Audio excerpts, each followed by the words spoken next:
Ayniqsa ko'pchiligimiz mana Alloh rahmatiga olsin, meni ham ota-onam o'tib ketgan.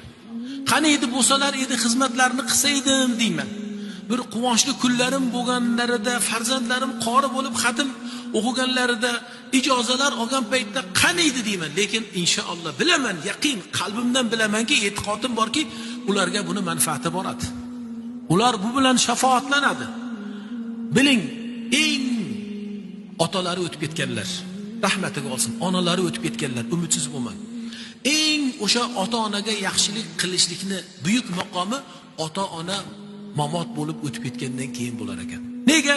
Buni astaqul birri debdilar. Eng sodiq, eng to'g'ri, eng xolis ota-onani yaxshiligi mamotidan keyin bo'ladi. Chunki nega? Bu riyodan xoli bo'ladi.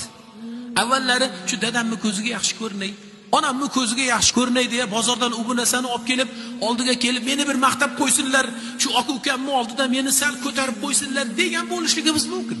Bo'ladi, u insonmiz, g'arizamiz bor. Shunday fitratdamiz. Ammo ota-onamiz o'tib ketganlaridan keyin u xolis bo'ladi.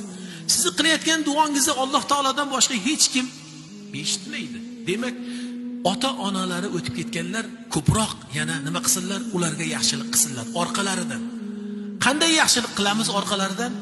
Ko'p duolar qilamiz. Ularni o'sha haqqida sadaqa joriyalar qilamiz. Haqlariga ko'plab duo qilamiz. Balkim ulamolar bu duoni afzalligi ota-ona o'tib ketgandan keyingi yaxshilik eng to'g'ri, eng sof, eng xolis yaxshilik deya shunday deydilar. Nega? Ular ketdilar. Ular barzaxdalar. Oxiratlarida Allohning o'sha hukmini kutib turibdilar. Duoga eng muhtoj hollarda. Hayotlarida o'zlari ham amal qilardilar. Namozlar o'qirdilar, hajga borardilar, Qur'on tilovat qilardilar. Ammo mamotlaridan keyin bilasizki, inqata'a amaluhu, uni amali to'xtaydi. Na orqadan boradigan bir gunoh, na bir savob, illa valadun solihin yoki valadin solihin yad'u lahu. Mana shu sizsiz. Illa ular kutadigan narsasi shu bo'lar ekan. Solih bir farzand, Allohim otamni mag'firat qil, Allohim onamni o'zing rahmatingga ol deya duo qilinadi.